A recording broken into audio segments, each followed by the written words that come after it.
Very happy to welcome Verity Edgell. She's the Director of Consumer Marketing and Sponsorships Australasia at Mastercard. Verity, welcome to the podcast.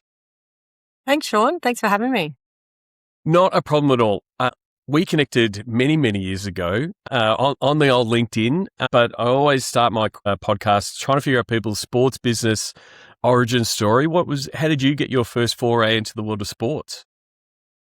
Yeah, so look, I think my love of sport sort of began when I was little, growing up with two brothers and a dad who is a mad sports fan. I sort of didn't have a choice. So I very quickly learnt to love sport, whether playing it, attending, watching. And when I was at uni, I had to make the decision to pick my major, and sport marketing was there. And I thought, no brainer. If I can combine something I'm so passionate about personally and professionally, it felt like a dream come true. So, at the end of that degree, I was lucky enough to land my first real job, and it was a grad role at a agency, Octagon. So it was actually in the athletes and personalities division, which, at the time I was, I think, 20, and, being able to manage the likes of Mark Webber and Alan Border, James O'Connor, it really opened my eyes to, I guess, the breadth that sport sort of enabled you, working on some big clients such as Mastercard, actually, which is a bit of a full circle moment for me. And, absolutely loved agency, fast paced, you learnt good work ethic. And then, that would have been a really good starting point in that athlete personality, especially in that range, like the sort of the same range when I started Sports Geek, when athletes were figuring out what social media was. Deals were changing from store appearances, and, the ones that sort of started developing, I guess, social followings and sort of that sort of figuring out from the agency and that athlete personality side, like the word influencer wasn't really invented at that point. Yeah, absolutely. Social, I'm trying to even think, I think Facebook was probably, actually, now I think about it, Facebook was the platform we were using. And, our whole role was creating that brand for the athlete. To be honest, I probably wouldn't want to be involved in it this day and age, just the complexities around the social platforms. But at that point in time, it was Facebook. And then it was television commercials. They were the big platforms. And so from that role, from an agency side, you went to rugby union in a partnerships role. How was that different to go from, agency side to a rights holder side? Yeah, I think, rights holder, it was a very different perspective on actually selling the asset, and, selling something that you love or everyone around you loves, but not realizing that it's actually not about technically the asset itself. Rather, you're actually selling a solution to a problem from a client side. And then, look, I think that took a while to truly understand. And now being client side can absolutely see that clarity. But, the jump, I think the biggest shift I found is the jump from rights holder to client. And, fast-paced environment from agency rights holder to big corporate, definitely a change in pace. But I think, just change in structure, really opened my eyes to commercial, the importance of commercial stakeholder. But to be honest, I guess the beauty about this sort of full circle is, I really learnt empathy. And I think like commercial empathy and really understanding each side is battling their own, issues, being able to understand and I guess find a common goal together is the one way you're going to make it work. And so you did the agency side, worked on the rights holder side, then you've had a few gigs, I guess, on the brand side and people seeking sponsorship, some time at Westpac and now at Mastercard. Do you think that was a good grounding for you to one, be in the agency space, sort of know how the agency landscape works, sort of see what it is from the rights holder point of view, and now your brand, and you've already learned some of that empathy because you've gone through the slog of trying to sell sponsorship, but now on the rights holder side, it sort of gives you that, I guess, that full perspective of what the sponsorship market looks like? Yeah, definitely.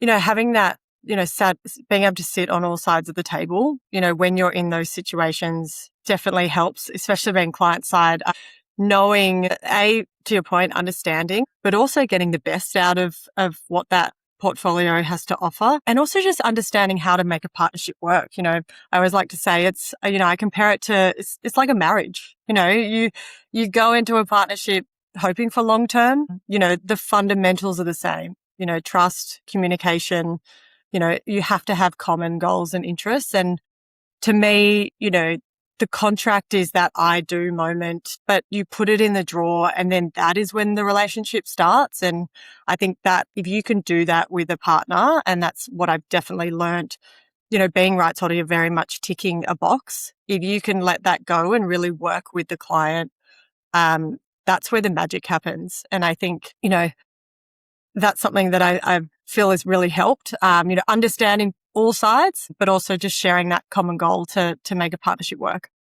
Because because you do go through that negotiation phase of here's a list of things that we will give you, and here's the things that we want, and here's what you value them at, and here's what we value them at. But it's like, in the end, you've got that common. How do you get past that list ticking, box ticking? I'm just saying these things that I want, these line items to that. Oh, this is our overall goal. Like, how do you tackle that when you're having that conversation? Because a lot of sponsorships execs would say, these are the inventory I've got, and this is where your logo will be, and this is what I value it at. But, you're trying to take that broader partnership approach. Yeah, it's, and there's certain things that, you do need to tick off, the number of tickets or, those really hardcore assets that do need a number to it. I think the really interesting space is, and, being through a few negotiations at the moment, actually sitting down and going, all right, what are your business objectives? What are ours? And how can we find somewhere where we can almost create a bespoke asset or opportunity or value exchange where we can create something together? So, perfect example, obviously, Mastercard, tech company, want to showcase our innovation and technology. With Australian Open, how do we work together? What are you trying to solve? So, fan solution, issues with queuing or food and beverage, and that's where something like the quick serve was born out of, where it was, a couple of years ago, we launched the first ever frictionless store. So you go in, tap your card, select whatever food or drink you wanted, and you just walk out. So seamless, quick, fast, and being able to enhance that journey for Tennis Australia, the fan, but also showcase what we do. It was sort of that perfect, full circle. That's something that you sort of discussed at AO Matters earlier this year. Like, sponsorship really has, I guess, evolved into that experience space. Like, yes, you are still saying we want our logo in these spots and we want the visibility on the TV and those kind of things, but it's like, how can you embed yourself in the experience, in the event, both for, their customers, their fans, but then also your customers? Like, how has that evolved in your time? Because, previously it was, here's the leaderboards and here's the signs and here's the mentions and those kind of things, to getting to that, that partnership and how we can help, I guess, build out the best experience. Yeah, absolutely. It has just shifted so dramatically since I started, whether it's, how sponsorship strategy is structured from, your big broadcast deals with your, the eyeballs and the signage and the big logo placements, to now, which excites me so much, is that within, big corporations, sponsorship is no longer just, sitting on the sideline. We're actually part of the strategy, because commercial levers are now so important when it comes to sponsorship strategy. So, and I think that's the same with activation.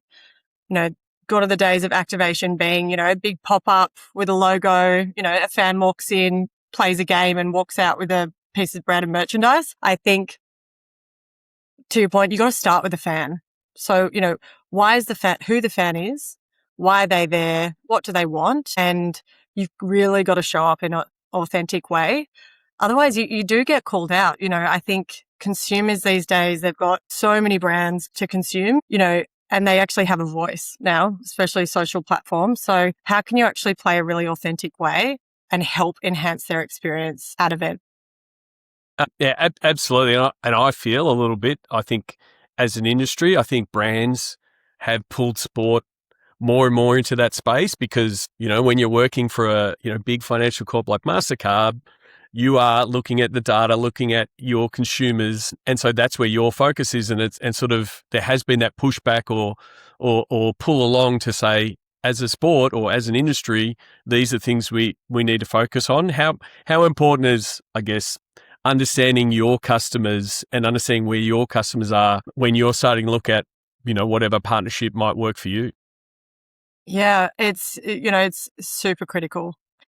If we look at, what I've learned from being at Mastercard, especially, there's such a focus on the consumer and, the passion, Passionomics. I think I spoke about that at AO Matters, passion drives the economy. And it's so true in today's environment, such cost of pressure living, people are struggling and, especially when it comes to spend. But what we see in the data is people are still spending on things they're passionate about. So if you can harness that passion, that's where the fan, it turns into fandom. And so if you can show up in ways and really authentic ways and enhance their experience, but also build that emotional connection. And I think, that sits at the core of what our brand stands for, especially with Priceless. And, when you start talking about Priceless, you start talking about access. So it's no longer, like we were just talking about the big signage logo moments. It's actually, what is that access? What is that cultural relevance? What is that behavioral change?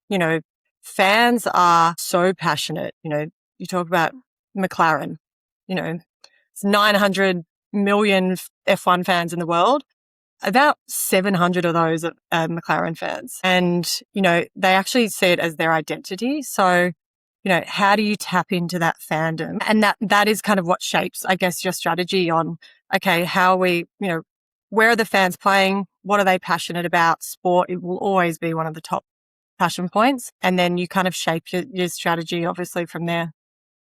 I mean, you just spoke about the two big properties that are in the portfolio, the Australian Open and activating that, and that member experience for your customers, but then also being the title sponsor, with McLaren coming off a world championship. They're sort of very similar in this in its global scope and stuff, but like the Australian Open is a one event, 2 weeks, really, thousands, hundreds of thousands of people going through and seeing it, whereas like F1 is global and it's effectively like 24 major events in different markets. You're obviously looking at it from the Australasian point of view. How are they different, but how are they similar in McLaren partnership and an Australian Open? Yeah, I mean, if you look at the fan and how you would approach the fan, very similar. I think, looking at a big global partnership, the focus for us is how do you make that hyperlocal?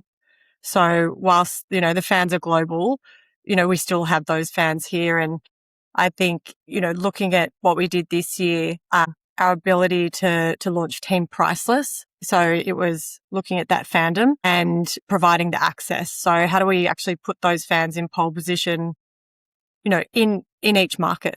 So it was, a big global campaign, but then we made it hyper local to our Australia and New Zealand fans. 5 team members got to be part of Team Priceless and, got access behind the scenes, got to meet the drivers, had priceless experiences in Melbourne. So it was, I guess that's how we sort of look at it. It is the same approach in terms of, same objectives, but just make it hyper local. So make it relevant for the consumer here. And is there, I mean, unlike, because you're in the Australian market, it's not like an AFL or an NRL sponsorship where something is happening for 22 weeks and you're tweaking it. But with the global F1 team, you're able to check in with people in other markets and say, what worked in your market? What can we adopt next year for Melbourne? Oh, that worked really well, in Spa, or that worked really well at Silverstone. Is there a bit of sharing globally of, hey, what can we bring? And there's a bit of competitiveness of, how did they do it? We want to do a little bit better. Yeah. And, that's the one thing that I absolutely love about Mastercard is for a big global brand, there is so much integration. It is not a, global sits over there and we sit over here. It is so collaborative.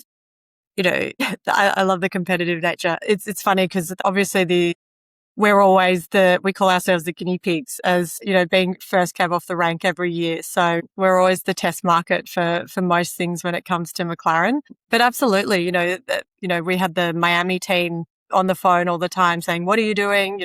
What worked, what didn't. And absolutely, you share all those learnings and then you can see some of your ideas filter into other markets. So yeah, it's awesome. In that case, you get the experience and input from all markets around the globe.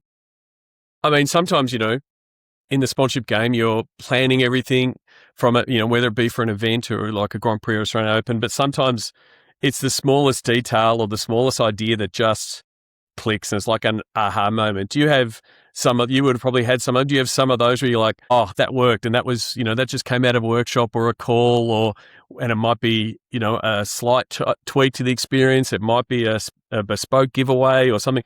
Is there some time where you've just gone and you've gone, that's why I do my job and it's just worked? Yeah, I think, you kind of have those moments all the time, especially when it comes to social. Social sort of sits within my remit, and Shay and my team, she is all over trends and, coming up with these amazing concepts when it comes to social. You have to be so flexible and adaptive. But I think, honestly, the joy, what I love most about the job is the simple ideas are usually the best. When you start to overcomplicate things, if you really get to the core of, if I think about Team Priceless or any of the priceless experiences that we do, that pure joy in that fan's face and, the reaction or the experience that they have, that is every day the secret sauce, because you will forever become part of that memory rather than just a logo on, a piece of merchandise. I think it's the simple ideas and moments are always the best. But the important thing there from what you were saying was also giving your team permission to do that and not have all of these guardrails and all these approvals to go, what we want, what's going to work. You also know the platforms or the content style or the trend the best. How important is that to, I guess, give to your team to say, this is what we want. It doesn't have to be complete, briefed to the nth degree and approved everything. How do you set that, but also, obviously protect the brand? Yeah, I think it all stems from having a really clear strategy, whether that's our overall marketing strategy or more specifically the sponsorship strategy. Because at the end of the day, I think to your point, giving autonomy is definitely something I absolutely encourage, and it enables creativity. So as long as everyone is aligned to the strategy and everyone knows that North Star, I think that absolutely enables people to be super creative, put forward their thinking. And, getting in a room, when we're in the office, getting in a room and having a brainstorm, going back to a whiteboard, putting everything on the whiteboard and just having ideas generation, that's, I absolutely love that. Absolutely. And because again, if you don't have that permission and that culture, because it's a moment in time and you've got to sort of, it's required to do it then. A GP weekend goes really quickly. And if you don't get it on there or, at Australian Open, if you don't get it in that 24 hours when it happens, that moment's missed. It's not something you can say, oh, we'll produce it and post it in a week's time. Yeah. It's like the timeliness is a really big part of it. For mine, the sponsorship's obviously something that has brought in more and more measurement, right? And measuring matters because you've got to say, hey, what are we doing? How do you balance that piece of we want to tell the story and share the experiences with, I guess, the metrics that, your boss needs, or when you're looking over a partnership saying, hey, did this hit the mark? How do you balance that measurement piece? Yeah. I think measurement is probably, matured the most. We've spoken about how much sponsorship has changed and measurement itself also has changed. So, the easy metrics of, your brand awareness and your broadcast numbers, all very still vital, definitely, depending on what the objective is. But where I think it's got a bit more complex is, success is very layered in its approach. And as I was saying before, I love the fact that, sponsorship is no longer, it's not just a cost center anymore. It's actually part of the strategy. And so those commercial levers that you're pulling have a very clear also measure and outcome. So whilst the numbers are critical to deliver back to the stakeholders, to, make sure it ladders back up to their priorities, the brand storytelling, I think, is still so important. And especially for a brand like Mastercard, when, that human connection is, single-handedly the most important part when it comes to Priceless. But I think, the two kind of go hand in hand. And if you create that emotional connection and the brand storytelling, it actually drives those commercial levers because, you're showing up, you're connecting with fans or customers, and that commercial outcome will be, will come from that. So I think two are equally as important. They just play different roles at certain times. But I think both laddering back up to the boardroom is super critical.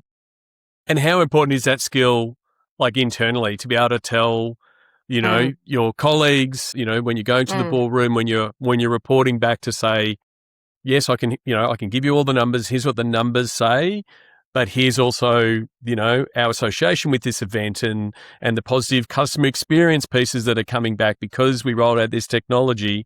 How important is that, I guess, storytelling, but also being able to explain that to non-marketers, to non-sponsorship people to understand, hey, this is working? Yeah, it's very important, and it's a bit of an art. It definitely is, and something that takes a bit of time to build. And I think something that I definitely didn't understand when I was on rights holder side, being client side, I now see how, some of these numbers don't matter at the end of the day, but, actually the story you tell to include those numbers is the thing that matters. So, if I look at, being able to correlate something like, where we sit as a brand when it comes to trust, to actually then being able to tell, our team who looks after our customers, hey, our brand trust is actually super critical to when a cardholder will use the card because they trust our brand. So actually spending a bit of time here on Priceless and educating and spending, the investment in Priceless or brand or activation actually has a direct correlation effect to spend because that consumer is going to choose our card because they have a benefit and they get access all because of this partnership. So it is sort of actually, it's almost like putting it on a page and showing the customer journey. And yeah, it's an ongoing education process, I would say.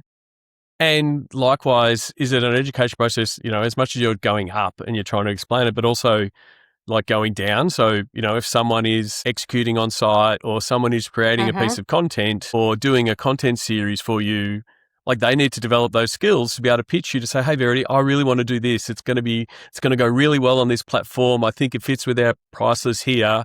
Like if they can pitch it in those terms, it makes it far easier to say, yes, let's have a go at that, that idea, that concept, or that pitch.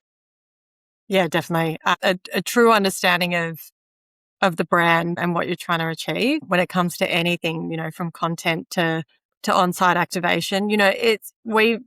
Equally as important if you do have an on-site activation, a brand ambassador, promotional staff, actually setting the time to sit down and educate them on who we are as a brand and what we're trying to achieve.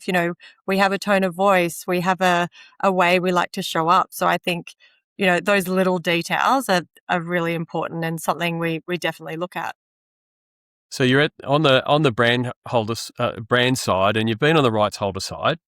So if you had advice for either younger you or someone who's now on the rights holder side when pitching for sponsorship, what would that be? And before you answer, I'll have a disclaimer here. This is not an invitation to pitch, Verity. I've had people on the podcast before and then people think, oh, I can pitch. This is not that.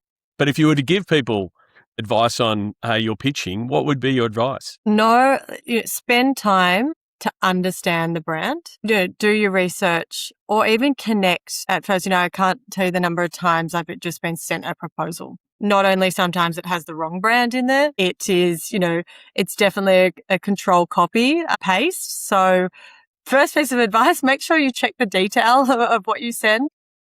But, the biggest proposals that stand out are, have a true understanding of who we are and what we're trying to achieve. So my biggest piece of advice is, do your research first, connect first, have a conversation first before sending a proposal, cold call sending a proposal, because the best ones are shaped around what the objectives are. Absolutely. I mean, yeah, the here's my deck and you can have gold, silver, bronze. Just please pick one and sign it. Yeah. I like to refer to, from a sponsorship point of view, is the Spice Girl strategy. So asking the sponsor what they want, what they really, really want.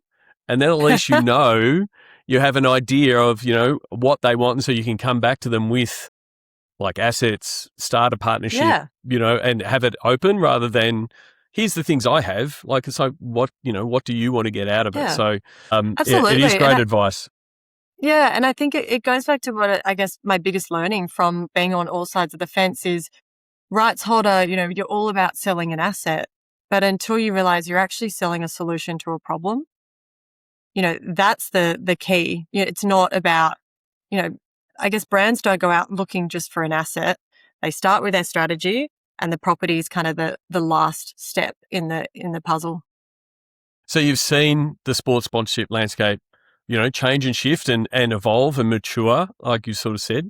What excites you going forward in the world of sports sponsorship, potentially what you're doing at Mastercard with the Australian Open or McLaren, but what excites you about the opportunities in sports sponsorship? It's such an interesting time. And, I think it's fascinating and it's exciting all at once. And I think the opportunity, especially within sport. Yeah, absolutely. I mean, yeah. And that acceleration of the event experience has been in the two major properties you're in, the Australian Open, and continues to go from strength to strength. There are people that go to the Australian Open and they're all in on the tennis and they're following the tennis from everything. And then there's people who are just going to there because that's the place to be for those 2 weeks. And they want to hang out in one part of the, part of the precinct, and there's another part of the precinct for families, like that whole, we want to be part of something. I think it's something that's a, outcome or a byproduct of coming out of COVID and not being able to be at those experiences. And, I've been lucky enough to go to a couple of Grand Prix here in Melbourne and then also in Singapore. And it's the same. They're seeing, increased patronage, more people wanting to be on site, more people want to be in grandstand. And then what's the special experience I can get? Is there a special place that I can get in? And so that piece, like, connects people to your brand, builds on things like trusts. That's a bit that excites me on, like, everyone's now, like, stadiums are being redeveloped for the experience. And so, that's where brands can, be integrated in, not they're not a pop-up out the front with, handing out things and you're not something to the side, you're part of the whole thing. And I think that's the bit that's exciting going forward. And one thing I did want to touch on before we wrap up, you recently joined Whatability Foundation, the advisory board there. Tell us more about that and why you joined. Absolutely. And it does show how, I guess, sponsorship has evolved in people aren't just coming to sport to say, I want to increase brand awareness or I want to sell widgets. They're coming to it with, like, we've got inclusion policies and goals, or we've got sustainability goals that we want to tackle. Like, how can sport help support that? When, again, if we look 10, 15 years ago, they weren't on the list of things that a sports sponsorship or a partnership could activate. And I think that's, it's now a wider scope. All right, Verity, I want to get to the Sports Geek closing five. Very thankful for you to come on the podcast. Do you remember the first sports event you ever attended? I would have to say it'd have to be a rugby union game. I have a very distinct memory of my older brother's Warringah Tigers games, because I remember begging my dad to ask if I could play. At that point in time, I couldn't. But yeah, it'd have to be a Waratahs or a Wallabies game. Terrific. Now, you would have been to a lot of different sports events in your time. Do you have either a favourite food memory or a go-to food at a sports event? Cannot go past hot chips. Absolutely love them, both at sport and not at sport. But actually, a core memory would have to be I was in New York over Christmas, so winter. It was snowing and raining, so it was freezing. My dad was so keen to go to an NFL game, so I went with him. We were wearing ponchos, absolutely freezing. I think we were like the only ones in the crowd. And I remember going to the bar and just I got a hot chocolate because it was the only hot thing I could have. And still to this day, it was the best hot chocolate I've ever had. Yeah, it would be because it can get pretty cold January in New York. I can imagine. Mm. What's the first app you open in the morning? Ooh, I'd hate to admit it, but it's probably Outlook. I've gotten very good at no socials, but I think working at a global business, you're guaranteed to have an email in the morning. So it's a quick scroll, just make sure everything's okay, and then on to my day. That is the case. You want to get that feedback from the people from Miami on how their Grand Prix went, and that's always going to come early in the morning for us in Australia. Is there someone that you follow? It might be someone you follow on social media, or an author that the podcast listeners should give a follow, and why? I am a big golf fan, both play and watch. So I would have to say, I love sport psychology, and Rory McIlroy's sports psychologist, the most recent one, Dr. Rob Rotella, his book, Golf is Not a Game of Perfect, is hands down the best book I've ever read. And even if you're not a golfer, I think, the lessons in that for anyone, both personally and professionally, highly recommend. And, he was his psychologist. He talks about it in his documentary that got him to finally winning that Masters. So yeah, highly recommend. Well, definitely check it out. And the last question, you can put on your personal hat and you can put on your Mastercard hat. What social media platform is your MVP? Personally, yeah, or even professionally, look, Instagram. I think, I can't go past Instagram. I think, it's still the OG. I like to call it, I think it has everything from, from content, imagery, but also that ability to still storytell. TikTok, I guess, from a more professional, I think everything has its place, right? So, yep. And actually, to be honest, LinkedIn is a bit of an untapped, more from even a consumer facing side. So more from a professional standpoint, not just personally, but from a brand. So I think we're going to see a little bit of change, I think, in that area as well. Absolutely. I agree. I think there's a lot of brands still figuring out LinkedIn, which is quite strange considering like nearly 80 to 90% of corporate world is on there and relatively active or connected in some way. It's still under resourced in mine. Like, I think it's great from a personal, professional networking point of view. It's how, we've connected in the past, either crossing paths at conferences and those kind of things. But I still think there's a lot of opportunity in that space. Yeah, definitely. So Verity, thank you very much for coming on the podcast. I always ask listeners to reach out and say thank you if they've listened to the podcast. What's the best platform for people to reach out to you? Is it LinkedIn? Yeah, absolutely. LinkedIn.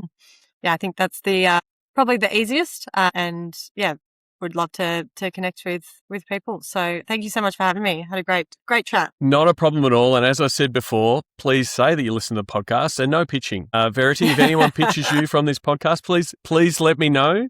Yeah, I'll be sending it your way, Sean. Liam Neeson style, I will hunt them down. Thank you very much for coming on the podcast. And hopefully if I don't see you sooner, I'll see you at the Australian Open or maybe the Grand Prix next year. Sounds good. Looking forward to it.